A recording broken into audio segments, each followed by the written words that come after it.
네, 코로나19가 터지고 전 세계가 각자의 나라에서 사실상 고립되게 되자 지금까지는 당연하다고 생각했던 것이 새삼 달리 보이게 되죠. 해외여행 거의 못 갑니다. 유학도 가기 힘듭니다. 이맘때면 전 세계에서 500만 명 정도의 개발도상국 신입생들이 영국, 미국, 호주의 대학으로 향하게 되지만 공항에서 이들 모습을 찾아보기는 힘들어졌죠. 다른 나라, 특히 중국 신입생들에게 수입의 상당 부분을 의존했던 영미권 대학들은 갑자기 재정적으로 공공한 처지에 놓였습니다. 미국이나 영국이 코로나19 방역을 제대로 못해서 경제 성장률이 크게 하락하고 있는 것도 사실입니다만 이들 나라들의 주요 산업인 관광, 교육 등이 큰 타격을 입다 보니 내수시장이 동반 침체할 수밖에 없는 것도 고통이 배가 되는 주요 요인입니다. 이렇게 우리 한국뿐만 아니라 미국, 영국, 호주 등 서방 국가들과 15억 인구의 중국은 정치, 경제, 사회적으로 거의 모든 면에서 서로 엮여 있습니다. 수십 년 동안의 세계화 시대에는 당연했던 것들이 변화하고 있죠. 당장은 코로나19 사태의 추이가 중요합니다만 앞으로의 세상, 세계화 또는 반세계화로 가느냐, 이 여부가 미중 관계에 달려있다고 해도 과언이 아니겠습니다. 오늘은 어제에 이어서 미중의 정치적 역학 관계에 따른 세계 경제 변화에 집중해 보도록 하겠습니다. 네, 안녕하십니까. 세상에 이익이 되는 방송 최경련의 경제쇼 출발합니다. 저는 진실탐사 엔터테이너 최경련입니다. 유튜브 오늘도 함께 갑시다.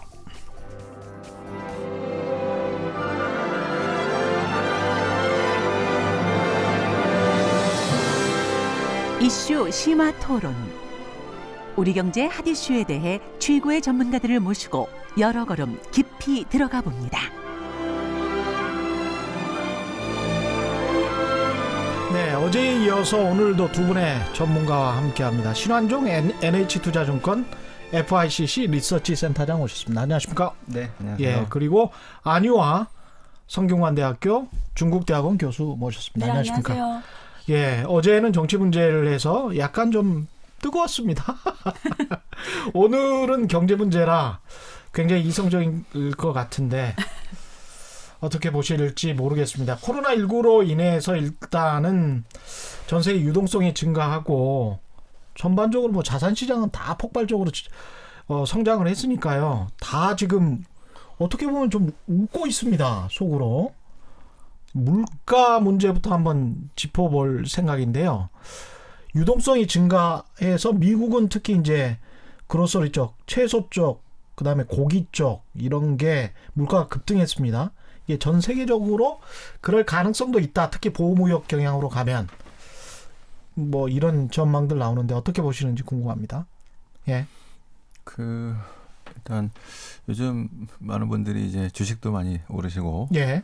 또 여러 가지 실물 좀 오르셨는데 그래서 생각하시는 게 이제 주식이 오른 건지 내가 갖고 있는 현금이 쓰레기가 된 건지 헷갈리시는 건데요. 그래서 많은 분들이 앞으로 이제 엄청난 인플레 상승 시대가 이제 오니까 예. 자산 뭐라도 사라고 얘기를 하시는데 저는 이제 인플레가 오긴 오는데요.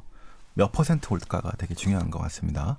몇 퍼센트가 올까? 네, 인플레는 이제 저희 CPI 이제 소비자 기대지수, 물가 기대지수 뭐 예. 얘기하면서 이게 항상 있었어요. 그래서 어떨 때 2%, 1.5%, 0.5% 왔다 갔다 하죠. 예. 몇 퍼센트가 2020년대 10년 동안 올 것인가? 앞으로 10년 동안 네. 그러니까 인플레이션이 될 것 같습니까? 아니 인플레이션이 된다는 말은 예. 디플레가 아니면 인플레 나오잖아요. 그렇죠. 플러스. 예. 그죠? 아니 근데 지금 같은 저금리 상황에서 그러니까 지금 당장을 보는 건 아니고 예. 혹시 내년 그다음에 향후 3, 4년 뒤에 왜냐하면 이렇게 돈을 많이 풀었는데 엄청난 인플레 급등이 나올 거니까 이거가 이제 질문인데요. 예. 만약에 우리가 이제 5%로 이제 예금을 한 3% 넣었는데 물가가 5%면은 실은 손해 본 거잖아요. 그렇죠. 그죠? 예. 이거는 인플레이션을 이제 감당하지 못했다는 거고. 예금이 1%인데 물가가 0.5%예요. 예. 예금이나 채권이. 그러면 0.5% 번 거잖아요. 예. 그렇죠? 자, 그래서 우리는 이제 인플레를 볼 때, 그러니까 금리 이런 거를 볼 때 항상 인플레를 같이 이렇게 봐야 되는 것들인데요. 예. 이게 과거 미국을 중심으로 보면은 엄청난 인플레이션 상승으로 인한 금리 급등 이게 70년대에 있었던. 그랬죠. 예. 그때 인플레가 막 10% 넘어가면서 스태그플레이션 시대였습니다. 금리도 예. 한 단기 금리가 15%까지 간 적도 있습니다. 그러면은 채권 같은 건 다 던져버려야 돼요. 예. 엄청난 손실이 나니까. 그렇죠. 그다음에 그 전에 1940년대 예. 전쟁 끝나고 나서 그때도 인플레이션이 막 10% 넘은 적이 있었습니다. 근데 금리는 낮았어요. 아, 그때 낮았어요? 네. 왜? 그때는 일드 커브 컨트롤이라고 하는 예. 자, 이제 수익률 곡선을 통제하는 겁니다. 금리 상한제예요. 아, 지난번에 예. 말씀드렸던 예, 건데요. 예, 예. 단기 금리는 0.25. 그다음에 10년짜리는 뭐 한 2.5%인가? 여기서 막았어요. 예. 왜? 금리가 올라가면 발행이 안 되잖아요. 예. 고금리로 할 수 없으니까. 그렇죠. 그래서 연준이 이 채권을 사줬던 겁니다. 아, 기업들은 안 망하게 하면서 그렇게 그 하는 실은 이제 여러 가지 자산 예. 통제했던 것들인데요. 근데 그때는 인플레이션과 이제 40년대는 인플레이션과 엄청난 경제 그 성장이 같이 왔기 때문에 예. 자, 실은 그때는 괜찮은 인플레이션이었어요. 좋은 인플레이션이라고 합니다. 예. 자, 인플레도 있지만 그 이상 가는 높은 성장이 나왔기 때문에 예. 50년대, 60년대 우리가 성장이 좋았던 자, 어떤 낮은 인플레와 함께. 예. 그런데 70년대는 인플레도 무지하게 높은데 성장이 엄청 다운돼 가지고 그렇죠. 예. 스태그플레이션이라고 합니다. 그랬죠. 자, 그래서 지금 걱정을 하는 거예요. 돈을 이렇게 많이 풀었는데 2020년대 물가 어떻게 될 거냐? 자, 40년대냐 아니면은 70년대냐? 70년대냐? 그래서 지금 뭐 금도 그렇고 뭐 여러 가지 자산 막 사자하는 분들은 이제 70년대나 아니면 40년 같은 인플레가 나올 거다라고 얘기를 하는 겁니다. 둘 다 인플레이션이네요. 40년대든 70년대든 인플레가 나오긴 예. 했는데 금리는 낮았고, 그렇죠. 그다음에 여기 좋은 인플레, 예. 그다음에 70년대는 나쁜 인플레, 예. 스태그플레이션. 예.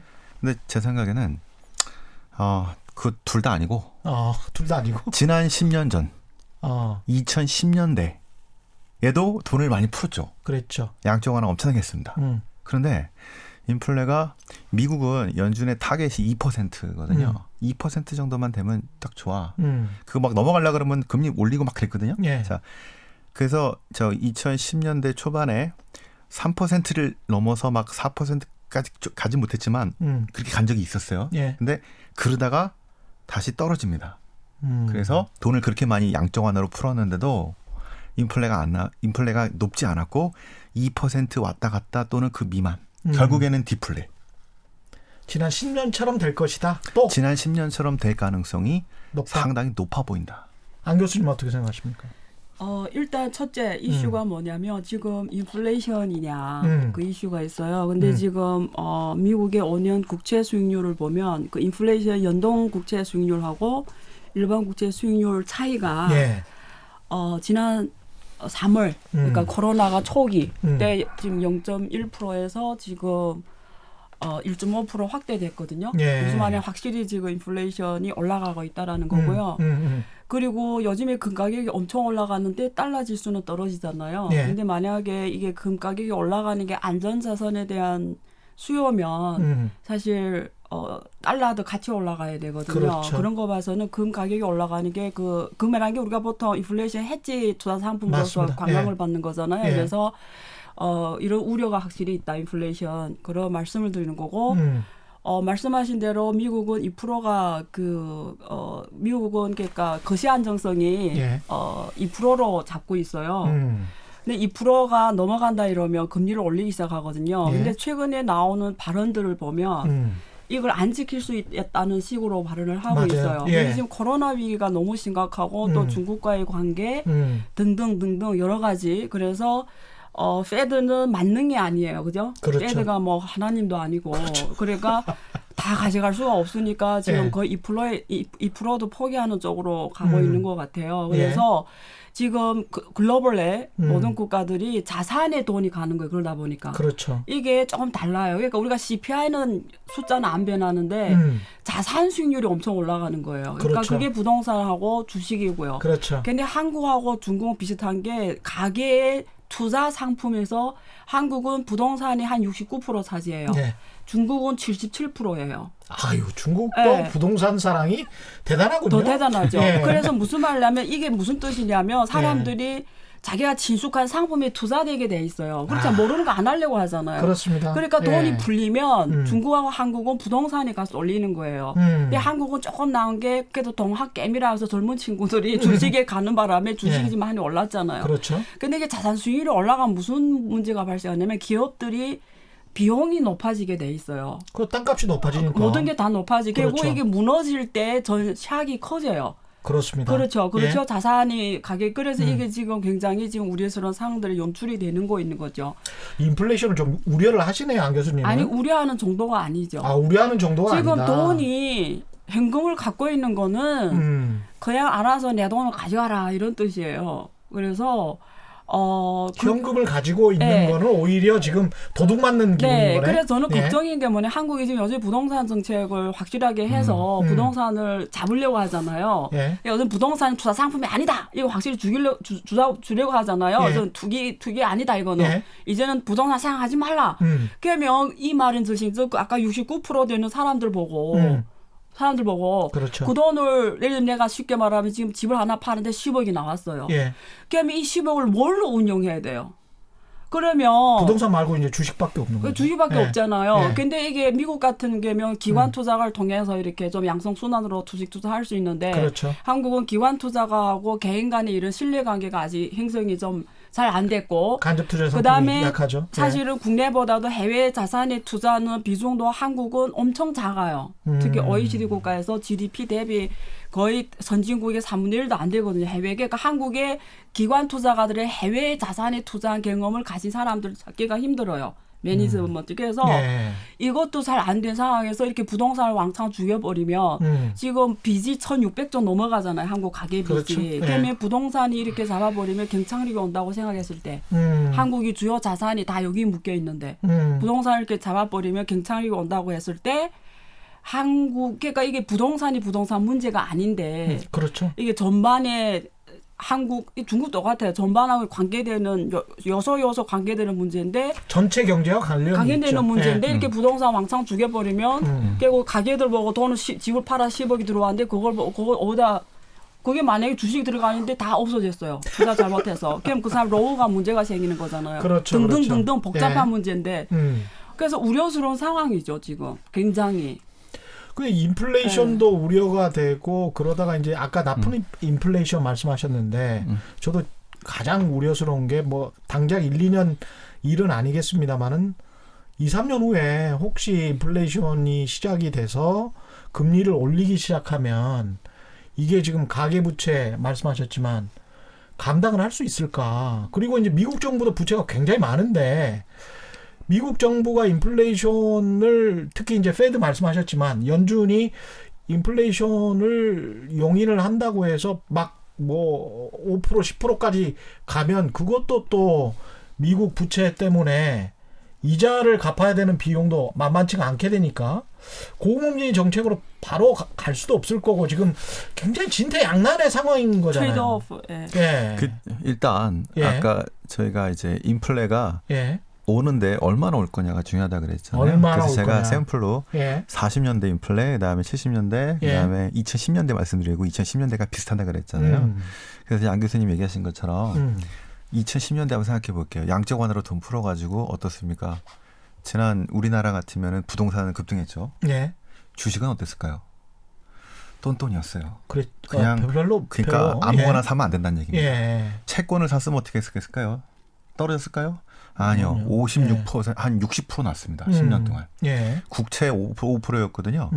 56% 그러니까 한 10억 사면은 한 뭐 6억 7억 벌었어요. 그죠? 예. 그러니까 이제 인플레 때문에 그 채권 같은 것도 이것도 피하는 게 아니고요. 예. 인플레를 이기려기 위해서는 인플레 대비 인플레가 0.5인데 금리는 뭐 3%냐 얼마냐. 요 실질 금리 요거를 잘 보셔야 되는 건데. 예. 2020년대도 그래서 아무거나 막 사면 되는 게 아니고요.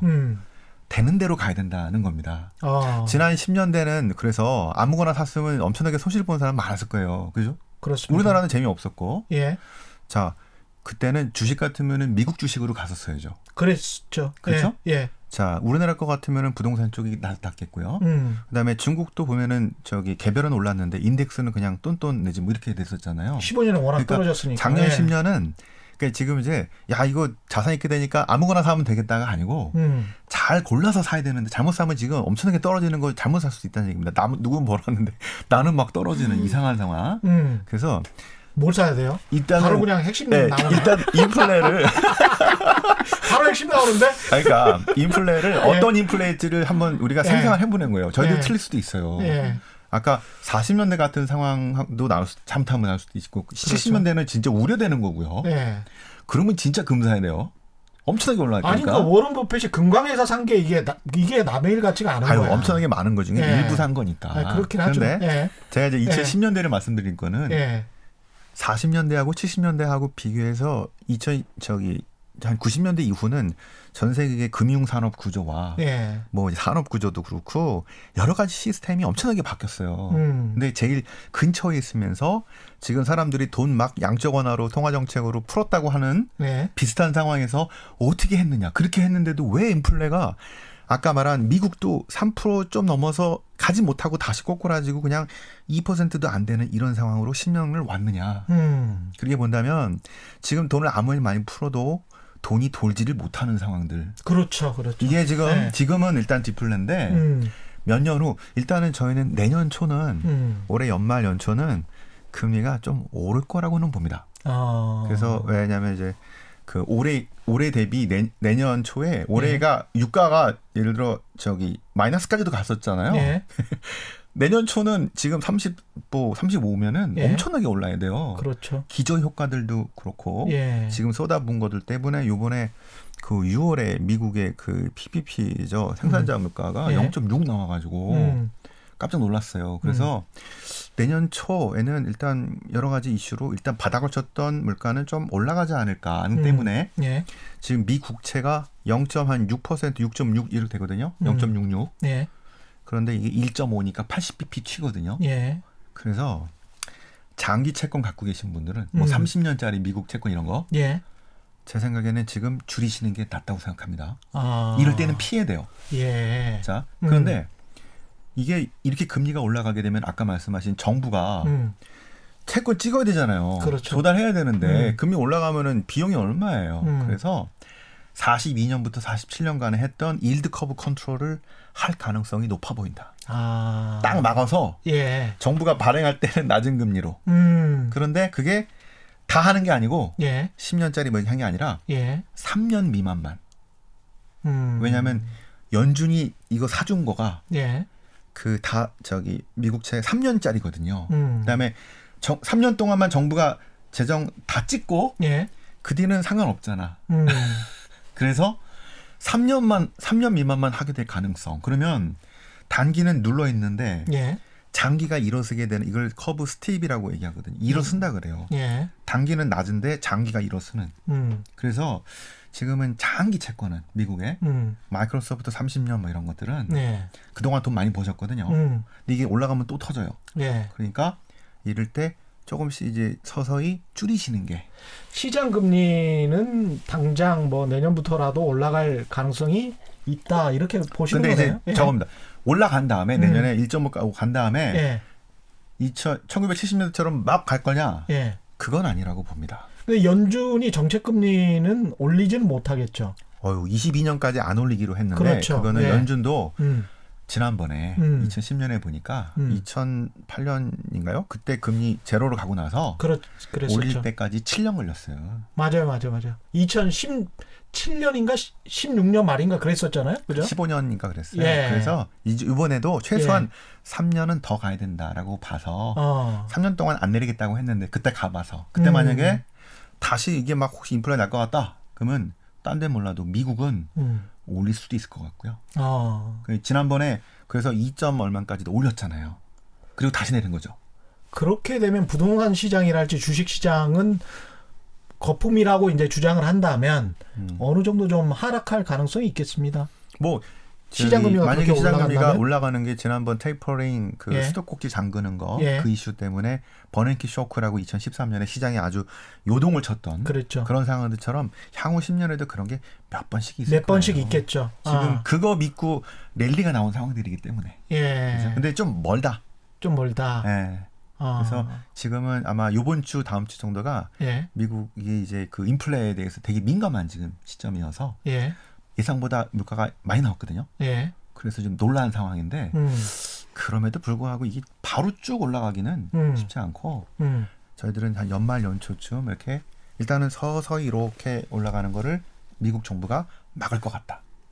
어떻게 보십니까, 교수님은? 예. 저는 일단 코로나 상황에 따라서 변할 수가 있는 게 지금 코로나가 다시 심각해지잖아요. 예. 그리고 지금 그동안 풀었던 돈들이 실무로 안 들어가고 있어요. 그래서 지금 화폐 유동성이 굉장히 지금 최하거든요. 지금 예. 예. 돈은 풀었는데 실제 돈이 어디 가는지 안 들어오는 예. 이런 상황이니까 결국 이게 금융위기 때하고 또 다른 게 그때는 코로나는 없었잖아요. 그렇죠. 한 번 샥이 왔고 예. 정부가 돈을 왕창 풀어서 그 수요를 막아준 거잖아요. 근데 지금 코로나라는 게 사람들이 그 거리를 유지하는 거잖아요. 예. 돈을 못 쓰는 거잖아요. 돈이 있어도 예. 못 쓰는 거니까 조금 이게 실물 경제가 그때 타격하고 다른 타격이니까 결국 코로나 영향이 굉장히 클 거고 보고 있고요. 저는 개인적으로 봤을 때 지금 8월이잖아요. 4개월밖에 없잖아요. 그래서 금리는 좀 오르기 힘들다고 봐요. 전반적으로. 근데 길게 봤을 때는 장기채라는 게 우리가 금리에 가장 민감하게 크게 움직이는 거거든요. 예. 그래서 장기채는 확실히 저는 지금 조심해야 된다고 봐요. 그래서 사실 우리가 지금 그러니까 아까 뭘 투자하면 되냐 이 문제잖아요. 예. 그래서 그게 기간별로 또 다르다는 거죠. 단기, 중기, 예. 장기. 예. 그러니까 내가 투자하는 사람이면 내가 이 돈을 목표 수익률을 정해놓고 예. 그다음에 언제 액세스를 할 것인지를 견제해놓고 그렇죠. 나오는 상품이 다르다는 거죠. 그죠? 이거는 상식이고. 예. 그래서 만약에 내가 그냥 인플레이션을 이기겠다 이러면 금 같은 거는 어차피 인플레 해지 상품이니까 예. 고민해 볼 수 있는 거고요. 예.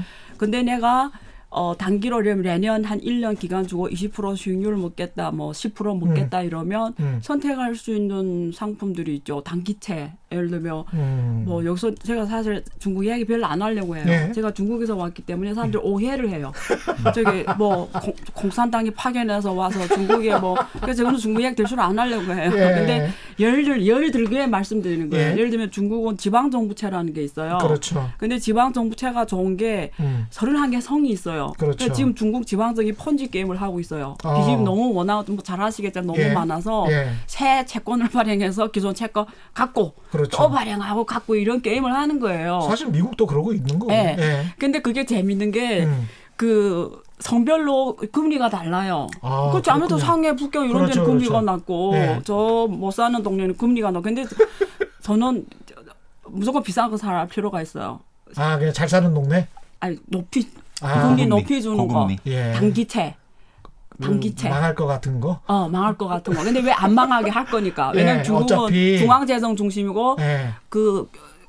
겨부전이 이렇게 다시 주는 거 모았다가 다시 주는 그런 걸 하기 때문에 단기로 봤을 때는 거의 리스크 없이 고금리 볼 수 있는 상품이에요. 예를 들면 중국은 완전히 중앙 집권형 예. 국가니까 예, 지방 예. 정부를 절대 망하게 할 수 없다. 31개 성씨라 돈은 다 일단 나한테 바쳐 이래요. 그다음에 보고 저기 돈이 필요하니 이러면 거부선이라서 또 주거든요. 재정을 다시 나눠주거든요. 그래서 지금 상해 같은 데는 유일하게 지금 흑자, 네. 나머지는 다 정부가 적자. 근데 그래서 거기에 지방 정부 채권은 굉장히 이제 값이 싸겠네요.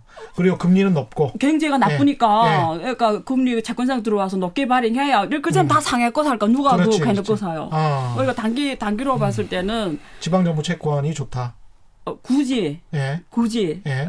찾는다면 어. 근데 개인들이 하기에는 못하는 시장이에요. 아. 네, 기관들이 할 수 있는 거고요. 예. 그리고 그러니까 이게 기관하고 개인이 또 달라져요. 선택이 또 들어갈 수 있는 시장이 오케이. 없고. 근데 예. 결론적으로 말씀드리면 이제는 한국이 기관도 그렇고 개인도 그렇고 그거 알아요? 뭐요? 이 중국의 뉴스까지 날 정도로 한국의 개미 투자자들이 중국에 엄청 투자한 거 아세요? 뉴스까지 났다니까요. 아 그래요? 예, 그러니까 중국 뉴스에도 나왔습니까? 네. 네. 그러니까 이거 한국 기관 투자가들이 조금 반성을 해야 되는 부분들이에요. 아. 왜냐하면 원래는 이게 기관들이 해야 되는 일들이에요.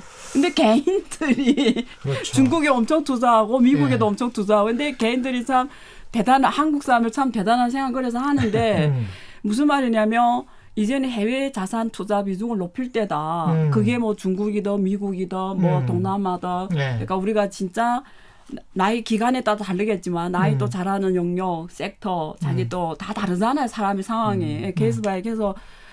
근데 맹목적으로 투자하면 100전 100패예요. 그래서 무조건 그런 알고 투자를 해야 투자 되고요. 아이디어가 굉장히 네. 좋을 것 같고 중기는 말씀 안 하셨어요. 중기. 중기 예. 알고 싶으세요? 예. 500원 내야 되나? 네. 원이 아니고 위안. 이 위안? 위안. 위안이면 좀 센데. 예. 단기, 중기, 장기는 뭐 금 같은 거 말씀하셨고. 저는 중기는 주식 투자주의자예요. 주식 투자. 네. 그러면 음. 요즘에 워낙 미국의 주식들이 많이 올라서 예. 그렇게 하는데 요즘에 그 몇 개 저는 클라우드 컴퓨팅 섹터라든가 클라우드 컴퓨팅 쪽으로. 네, 예. 이런 섹터 그리고 오히려 사람들이 지금 막 관심 갖는 주식 말고요. 예. 좀 소외된 주식 쪽에서 좀 관심 갖는 게 좋을 것 같아요. 이른바 가치주. 네, 가치주, 성장주 이렇게 나뉘잖아요. 예. 근데 내가 잘하는 게 가치주일 수도 있고 성장주일 수도 있어요. 내가 G, 그로스를 잘 있냐, 예. 아니 밸류에이션을 잘해서 예, 예. 그 차익을 볼 수 있냐는 다른 게임이거든요. 그렇죠, 근데 그렇죠. 뭐 사람마다 다르다는 거죠. 근데 나는 G이 있는 게 좀 더 쉽지 않을까. 성장을. 네, 예. 그럴 수 있는 게 왜냐면 이런 분들이 훌륭한 우리 센터장 같은 분들이 흐름을 탁탁 그려주잖아요. 이런 걸 쫙 읽으면 G를 찾아낼 수가 있으니까 G를 보고 가는 게 중장기적으로는 왜냐면 이번에 그거 아세요? 네오플렉스 있잖아요. 예, 예. 저는 매일 넷플릭스. 네, 예. 넷플릭스. 저는 매일 영화를 거기서 매일 보는데 그게 167배 올랐어요. 그래서 2000년 그러니까 우리가 그런 주식은 모든 자산 상품보다 낫잖아요. 그렇죠. 네, 167배면 뭐. 예. 이미 많이 올랐지만 그렇죠. 근데 그로스를 볼 때는 예를 들면 이런 주식을 하나만 찾아내도 그러니까 우리가 주식을 많이 할 필요 없다라는 거예요. 내가 진짜 잘하는 이거 한다니까 한다. LST가 추천할까 이런 게 아니라 예. 내가 나의 보물을 하나만 잘 찾아내도 아. 결국 중장기로 갖고 가면 그러니까 막 투자하면 안 돼요. 그렇죠. 쉽게 막 말하면. 투자하면 안 내가 되죠. 알고 나만이 뭔가를 갖고 투자해야 된다는 거죠. 네. 꼭 그런데 이제 성장을 할 만한 산업 그런 업종 내가 잘할 수 있는 거. 아. 저는 요즘에 반도체에 미쳐 있어요. 제가 반도체 투자라는 건 아니고요. 예. 제가 왜 반도체 요즘 미쳐 있냐면 지금까지는 제가 이렇게 전망하잖아요. 근데 그냥 저는 화공정 나왔어요. 그래서 원래 공정 쪽에 원래 잘 알아요. 예. 근데 반도체에 대해 깊이 연구하지는 않았어요. 그냥 뭐 사람들이 아는 만큼 대충 알고 있었는데 요즘에는 뭐 왜 깊이 연구하려면 미국하고 중국 싸움의 핵심이 기술이잖아요. 그렇죠, 그렇죠. 그 중에 가장 중요한 게 기술 국산화 할 수 있냐가 핵심이더라고요. 중국이 국산할 수 있느냐. 그러니까 중국의 미래를 전망하다 보니까 기술을 내가 알아야 되는 거예요. 근데 그게 지금 요즘에 가장 우리가 5G, IoT, 빅데이터, 클라우드 핵심이 반도체 중요해요. 그렇죠. 다 반도체가 쓰이잖아요. 그렇죠. 근데 미국이 또 못 쓰게 하잖아요. 예. 지금. 그러니까 중국이 미래를 알아야 되니까 반도체를 알는데 이렇게 뭐 ABC 정도로 알면 알 수가 없더라고요. 그렇죠. 그래서 제가 완전히 지금 깊게 하고 있는데 그래서 한국의 미래를 일자로 볼까 반도체를 또 모르면 안 되더라고요. 근데 하다 보니까 너무 재밌는 거예요. 이 생태계가. 지금까지 결론은 어떻습니까? 중국이 반도체를 잘 만들 수 있습니까? 이거는 예. 500위안이 아니고요. 예. 네, 1000위안. 천위안 드릴게요. 이거 굉장히 궁금했어요. 굉장히 궁금했어. 천위안. 예. 제가 지금 예. 오피니언 쓰고 있는데요. 예. 지금 상황이 이래요. 중국은 유일한 장점이 시장이 크다는 거예요. 그렇죠. 근데 미래의 좋은 점이 뭐냐면 미래에 이 디바이스가 다양해진다라는 거예요. 장치가. 예, 예. 이 스마트폰 그렇죠. 하나가 아니라 예. 자동차도 될 수 있고 그렇죠, 시계 그렇죠. 될 수도 예. 있고 안경이 될 수도 있고 이렇게 디바이스가 다양하다는 말은 뭐냐면 수요하는 반도체가 다양하다는 그렇죠. 거예요. 예. 그리고 지금 제재를 하는 게 고첨단 쪽이잖아요. TSMC가 화웨이한테 그게 7나노미 쪽이잖아요. 제일 근데 사실 중국은 지금 7나노미를 안 해도 돼요. 아. 중국이 한 지금 뭐 14나노미, 28나노미 해도 중국 시장에서 충분히 먹고 살 수 있고 규모의 경제를 갈 수가 있어요. 네. 그래서 한 그 밑에서 따라가기만 해도 돼요. 그런데 지금 막 다양하게 디바이스하고 IoT가 발전하고 하면서 그런 새로운 영역에서는 중국의 유니콘 기업이 엄청 나온다라는 거죠. 그래서 그런 데서는 해볼 만하다 이거죠. 지금 말씀하시는 건 주문형 반도체를 말씀하시는 것 같은데요? 네, 그렇죠. 이게 네. 두 가지잖아요. 서버형이 있고 그렇죠. 이게 B2C 고객용이 두 가지인데 그러니까 삼성전자나 SK하이닉스가 네. 잘하는 네. 대량 생산형 반도체가 아니고 예. SK 하이닉스하고 예. 이쪽 삼성도 조금 다르죠. 예. 그렇죠. 그래서 그 결론이 뭐냐면 중국은 지금 그렇게 고첨단이 없어도 할 수 있는 부분이 있다. 두 번째, 결국은 이게 중국이 할 수 있냐 없냐 누가 결정하느냐면 예. 이 미국의 연맹 국가들이 미국을 배신하냐 안 배신하냐 관계돼 있어요. 미국의 한국 연맹 같은 국가들. 나라들, 예. 독일 같은 나라들, 예, 맞습니다. 저 나라 왜냐하면 이게 네. 옛날에 사례가 있어요. 옛날에 네. 구소련 때 그때 미국에서 구소련을 식량으로 위기를 무너뜨리려고 했어요. 식량으로. 예. 네. 왜냐면 그 나라는 군사가 강국이니까 소련을. 식량으로 예. 통제하면 굶어 죽잖아요, 사람들이. 예. 그래서 자기네 형제들을 다 불러가지고 다 불러요. 야, 팔지 마, 식량을. 그래서 얘 앞에서 안 팔게 때려요. 근데 실제는 뒤에서 다 팔았거든요. 남으니까. 네, 안 팔 수가 없었거든요. 그러니까 앞에서는 안 판다 놓고 실제 여러 가지 방법으로 팔았단 말이에요. 그렇죠. 그냥 보세요. 자, 중국이 국산화할 수 있냐면 스파이 간첩이 있을 거 아니에요. 그렇죠. 네. 이 간첩이 어느 나라나 있어요. 중국만 있는 게 아니고 한국도 있고 국가별 다 간첩이 있어요. 그다음에 그동안에 엄청나게 많은 유학생이 유학생, 있었지. 아니 그러니까 중국만이 문제가 아니고 네. 이게 간첩이라는 거는 우리가 네. 그냥 어느 나라나 존재하는 거예요. 아, 그러네. 중국만 파견하는 게 아니고요. 전 그러네, 세계. 그러네. 그러니까 네. 이만큼 이런 사람들이 어떤 역할을 하다 또 달라진다는 거지. 한국의 반도체가 제가 요즘에 그걸 삼성하고 우리 삼성과 SK하이닉스가 어떻게 이렇게 됐냐를 엄청 연구했거든요. 얘기를 안 하겠는데 굳이. 예. 예. 뭐 그런 거예요. 아. 뭔지 알겠죠? 그래서 네. 그 중국이 뭐 어떻게 안 한다 보장이 없잖아요. 그래서 예. 그런 사람들 얼마나 자기 조국에 충성하냐. 예. 중국에 도와줄 수도 있는 거잖아요. 예를 들면. 그렇죠. 네. 그러니까 하나님도 모르는 일이다. 그래서 꼭 중국이 못한다 보장은 없다 이거죠. 왜냐면 우주공학이 그렇게 발전한 나라고요. 그렇죠. 옛날에 네. 누가 상상이나 중국 같은 나라가 자기 네. 비행기 엔진을 만들고 하늘에 우주 달나라에 사람 보내 누가 상상이나 했겠어요. 수십만 명의 중국 유학생들이 뭐 미국이나 영국으로 갔다가 다시 돌아왔으니까. 그러니까 혹시 그거 아세요? 예. 지금 글로벌의 대학 평가 순위에서 공대 순위가 미국의 잠깐 어느 대학이었지? MIT. MIT인가 예. 어느 말고 2위가 중국 대학이에요. 서한교통대. 그래서 중국에 엔지니어 인재들 엄청 많거든요. 그렇죠. 중국은 공대 예. 중심이거든요. 예. 그래서 네이처의 논문이 제일 많이 발표되는 게 중국 논문이거든요. 그 정도로 공대 맞습니다. 이쪽이 그러니까 못한다는 보장은 없다. 근데 시간은 걸린다. 화웨이도 특허를 지금 많이 가지고 있고요, 실제로. 예. 예. 그래서 아, 그래서 알아야 돼요. 기술을 예. 구체적으로 알고 가야 돼요. 재밌네. 예, 예. 어떻게 보십니까? 이렇게 크게 봤을 때는 네. 중국이 따라오는 게 워낙 여러 가지 말씀을 하셔가지고 예, 기술 전쟁. 근데 재밌네요. 측면에서. 이렇게. 예. 그 제 생각에는 네. 특히 화웨이 이후로 미국이 엄청나게 놀랐는데 예. 이거는 그 스푸트니크적 이벤트라고 해야 되나? 아, 그러니까 예. 1959년인가요? 예. 그때 소련이 먼저 달에 위성 쐈잖아요. 그랬죠. 미국이 깜짝 놀랐어요. 깜짝 놀랐죠. 근데 예. 이게 저 미국 위를 떠다닌단 말입니다. 예. 위협도 느꼈어요. 예. 그래서 그동안은 그냥 놔뒀는데 안 되겠다. 그래서 예산에 엄청나게 많은 그 나사가 만들어졌고요. 달은 우리가 먼저 간다. 그렇죠. 그래서 이게 비대칭적으로 이게 비정상적으로 이쪽에 돈을 엄청나게 쏟아부었단 말이에요. 실은 미국이 이래요. 그러니까 이게 지금 실은 제 보기에는 그 미국을 건드렸다고 생각됩니다. 미국의 자존심을 자존심이 아니라 위협을 예. 위기를 위기 느꼈어요. 의식을. 그래서 틱톡도 그렇고 지금 그 이후로 지금 나오는 그 화해에 대해서 사람들이 이렇게까지 제재할 줄을 몰랐죠. 근데 이거는 미국이 처음에는 보통 때는 안 그런데 정말 위기를 느끼면은 진짜 59년 때처럼 자 그러면 이제 어떻게 되냐면은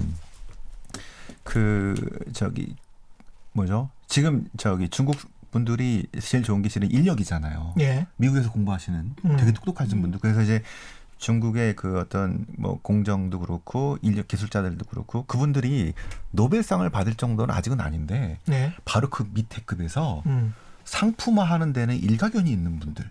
그 지금 미국이 1등, 중국이 2등인 산업과 이 기술 되게 많아요. 그래서 예. 아직 중국이 미국을 앞지른다고 하기는 어려운데 이게 가다가 그동안에 이제 오픈해서 막 서로 교류하고 오케이. 근데 지금 미국이 이렇게 되면 제 생각에는 점점 심해지면 미국에 있는 중국 유학생들 다 나가. 자, 그다음부터 교류도 끊어. 이게 실은 이제 냉전이 시작이 되면서 소련한테 자, 소련에서 돈 받은 사람들, 공산당 뭐 돈 받은 사람들 있었잖아요. 그 뭐라 메카시즘. 메카시즘이 나왔던 것들이 미국에서 그런 게 나와서 한창 붐이 되면서 그러니까 이게 실은 적이 생기면은 온 자산을 다 투입해가지고 그거 막는데 올인이 돼 있는데. 그렇죠. 지금 틱톡도 다른 것들은 알리바바 뭐 저기 등등등은 미국에 원래 있는 것들을 비슷하게 카피캣해서 중국에서 만들어서 그 다음에 이제 미국에서 왔지만 더 중국에 특화된 네. 이런 알리바바가 실은 쫓아낸 거잖아요. 예.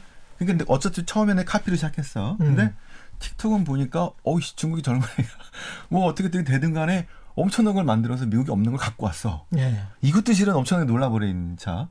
그래서 제 생각에는 이게 지금 그냥 어떤 제재나 이런 게 없이 부드럽게 가면은 중국이 되게 유리할 수 있는데요. 예. 미국이 아까 어제 말씀드린 것처럼 안보라는 이유로 이게 워싱턴이 무슨 이유가 그거예요. 뉴욕이 자기 돈 줄게 이게 아니고요. 갑자기 어느 날 워싱턴이 그 회가 국가 안보라는 이름으로 하지 마 하면은 못 해요. 왜?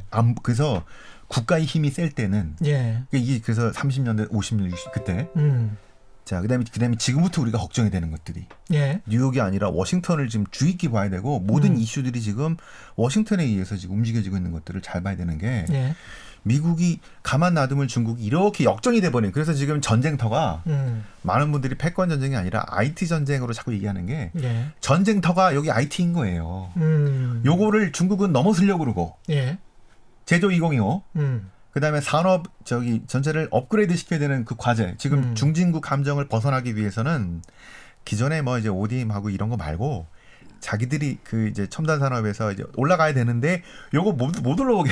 그렇죠. 여기 지금 전쟁터가 향후 10년으로 가게 되면 저는 아까 안 교수님 말씀 동의하는 게 뭐냐면 반도체도요. 메모리도 그렇고 파운드리도 그렇고 예.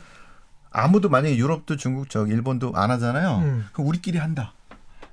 내수가 있으니까 그렇죠. 적자에도 간다. 그게 지금 그럼 누가 말릴 수가 없지. SMIC에서 뭐 지금 펀딩하고 그다음에 뭐 세금 혜택 주고 그죠? 자금 조달되고 그다음에 화웨이도 어떻게 될지 몰라요. 혹시 뭐 문제가 있다 하더라도 펀딩 계속 가면 안 망하잖아. 그렇죠. 그리고 이름만 바꿀 수도 있잖아. 그렇죠. 이렇게 해서 내수 있기 때문에 이렇게 꾸역꾸역 가지 않을까 싶고요. 그러면은 어느 정도 따라올 거라고 봅니다. 그다음에 유럽의 나라들도 네. 거기에서 장사를 계속 하고 싶으니까 그런 또 뭐 중간도 있고요. 그거 안 해도 네. 혼자서 꾸역꾸역 개발해서 갈 거라고 봐요. 근데 또 보니까 연구해 보니까 그 기술이 옛날에 무어 법칙이라고 했잖아요. 그게 지금 뭐 종말이 됐잖아요. 무슨 말이냐면 이게 속도가. 앞에 1등이 가는 사람이 점점 늦춰지는 거예요. 옛날에 뭐 1년 반 동안 한 번씩 업그레이드 되고 이랬는데 이게 7나노, 5나노 이게 앞에 간 속도 느려지는데 뒤에 오는 건 빨라지는 거죠. 그래서 어차피 얘는 늦게 가게 돼 있기 때문에 여기서만 해도 그래서 이게 보니까 자본 싸움. 자본이 무지막지하게 들어가야 되는 거예요. 반도체는 그렇죠. 예. 그리고 시장 규모가 있어야 돼요. 그러니까 시장에서 그만한 투입 비용을 걷어들일 수 있는 시장 규모가 있어야 되는 거예요. 그래서 중국은 우리가 팹리스하고 파운드리하고 우리가 뒤에 후공정이 있잖아요. 근데 중국은 지금 오히려 미국하고 한국보다도 미국하고 경쟁할 확률이 더 커져요. 왜냐하면 중국이 잘하는 게 오히려 설계 쪽. 그렇죠. 예, 거기 이미 지금 톱5 들어갔잖아요. 이미 들어갔어요, 팹리스 쪽은. 그러니까 이 설계 쪽 잘할 수밖에 없어요. 근데 이게 메모리 쪽은 한국이나 일본처럼 이렇게 끈기 있게 장인 정신이 좀 있고 오래 앉아서 좀 할 수 있는 이런 사람들이 잘할 수 있는 영역이에요. 근데 중국 사람들이 하도 자본이 이제 맛을 봐가지고 앉아서 이렇게 꾸준히 하겠다는 사람 많지가 않아요. 그래서 오히려 미국하고 경쟁할 확률이 더 커져요 앞으로. 그래서 장비 그리고 설비 쪽. 그리고 거긴 또 공정의 힘이 되게 크거든요. 기초과학의 힘이. 거기는 그렇죠. 기초과학의 힘으로 결정. 근데 중국이 마침 기초과학이 사실 노벨상도 나오고 그래서 굉장히 그러네. 세기 때문에 그래서 맞아요. 조금 경쟁이 더 크게 되죠. 미국하고. 그러니까 네. 미국이 계속 중국을 가만 안 놔두고 이제 장비도 수출하지 마. 그렇죠. 그러니까 이제 못하게 원래는 하는 한 격차가 2년, 3년이었다가 지금 막 5년, 6년 가는데 예. 아까 저기 7나노 등등이 점점 늦어지니까 따라가긴 하는데 예. 그러니까 계속 따라오니까 어떻게 또 계속 때리면서 이제 뭐 아까 유학생을 못 받아 나가라고 하는 등 이렇게 계속해서 심하게 중국을 제 생각엔 그래서 저희 디커플레인 용어를 자꾸 쓰는데 예. 미국은 핵심 산업에서 중국 자꾸 빼라고 그럴 거고 우리랑 하려면 얘네랑 하지 마라고 지금 화해에서 반도체 이해한 것처럼 그렇죠. 자꾸 이렇게 할 거고 예.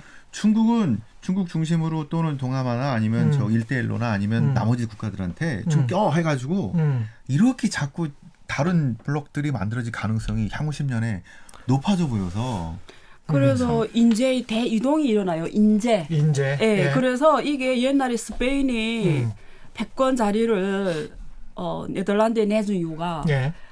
유대인들이 이동이었거든요. 왜냐면 종교 탄압 정책을 펼친 거예요. 예. 그래서 유대인들이 네덜란드로 옮겨가요. 근데 걔네들이 금융을 잘하는 애들이잖아요. 그래서 제일 첫 주식회사 네덜란드에서 나 금융 강국이 되는 거잖아요.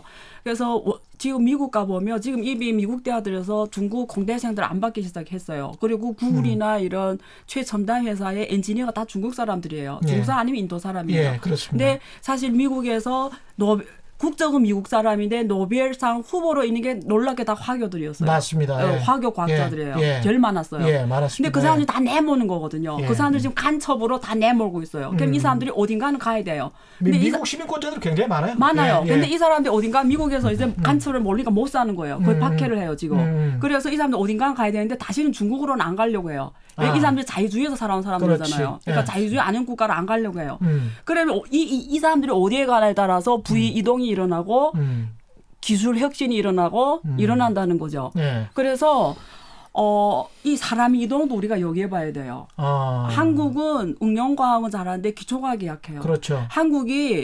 한국보다 엄청 작고 안 되는 나라들이 노벨상이 엄청 나왔는데 예를 들면 스웨덴 이런 데서 20몇 개 나오고 있는데 한국은 OECD 국가임에도 지금까지 노벨상이 안 나왔잖아요. 이건 반성해야 되는 부분이에요. 평화상 나왔잖아요. 평화상.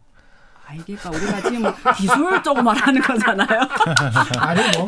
그래서 평화상, 한국은 이제는 평화상 부심. 예. 한국은 이제는 첨단 과학의 최첨단 국가가 돼야 돼요. 그럼 예. 기초 과학이 탄탄해야 되고요. 공대 과학자들이 많아야 돼요. 맞습니다. 엔지니어들. 예. 그래서 이쪽을 탄탄하게 해야 되는데 지금 글로벌리 인재의 대이동이 시작됐다고요. 이게 역사의 흐름을 바꿔놓을 거라는 거죠. 근데 그거를 촉발시킨 계기는 어떻게 보면 이제 미국의 배제 정책일 수도 있겠습니다. 그렇죠. 지금 인재가 정말 실제 조사 그게 중국의 그런 중국 화교들이 거기 자살한 중국 사람 되게 많아요. 예. 자살. 그 과학자들이 박해 이 사람들 간첩이라 다 몰리고 있거든요. 그리고 갑자기 조사를 받고 이래요. 지금. 근데 반도체 장비를 하루아침에. 뭐 미국이 예. 잘 만드는 것은 사실이지만 설비하고 장비. 독일도 만들고 일본도 만들고 있기 네덜란드 때문에 뭐 등등. 그렇죠. 네덜란드도 만들고 그쪽에서 협력을 할 가능성. 독일은 말 잘 안 들어요, 솔직히. 미국 말을 않네. 미국 말 잘 안 맞아요. 들어요. 독일은 미국 말 잘 안 들어요. 예. 예. 쉽지 않네. 미국 위주로 근데 간다는 게. 트럼프 저러면 서방 세계가 더 분열이 돼요. 마지막으로 네. 지금 중요한 주제가 하나 남았는데 네. 돈은 여전히 그래도 미국이 마음대로 찍어낼 수 있는 달러라는 패권을 가지고 있지 않습니까? 근데 이제 그런 상황에서 미국의 신용등급 워낙 많이 찍어냈으니까 부채도 워낙 많고 그래서 미국 신용등급 걱정하는 사람들도 있고 그렇습니다. 지금 상황이. 그래서 달러 패권이 언제까지 가느냐 이게 결국은 또 핵심일 것 같은데 미국과 중국과의 싸움에 어떻게 보시는지 두 분 의견 궁금합니다. 예. 미국 신용 등급은 지난 2011년에 S&P가 AA 플러스로 떨어지면서 한번 흔들렸었는데요. 예. 답은 대안이 없다. 대안이 없다. 그 뭐냐면 예. 미국이 130% 부채 비율이 되면요. 프랑스가 140% 될 거고요. 독일은 한 8, 90. 그다음에 예. 뭐 이태리는 한 200%. 예. 그다음에 뭐 이렇게 될 겁니다. 그러니까 우리는 한 60. 전 세계적인 되겠죠, 신용 등급 예. 강등이 나올 건데 그래서 뭐 시장에 대안이 없어요. 그래서 왜 패권은 이제 신용도는 이제 단순히 이제 그 부채 비율만 갖고 하는 게 아니고요.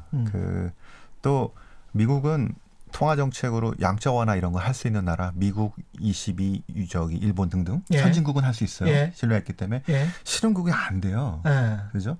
자, 그렇게 할 수 있는 이유 일단 군사 안보적인 거 제일 크고요. 그다음에 아까 경제 이런 것도 있습니다만 또 중요한 거 소프트 파워. 그러니까 뭐냐면 그 나라 통화 내가 갖고 있으면 언제든지 또 투명하게 정보를 제공해 주고요. 내가 언제든지 팔 수도 있고 할 수 있는 그 제도를 만들 수 있는 힘, 소프트 파워. 다 봤을 때는 미국을 향후 상당히 오랫동안 가름할 나라가 없다는 건데 이게 지금 중국에서 도전을 받고 있기 때문에 오늘 어제부터 쭉 말씀드린 거에서 미국의 폼페이오가 지금 중요한 문제 제기를 한 게 중국과 중국 공산당을 구분해서 지금 공격을 앞으로 한다 그랬잖아요.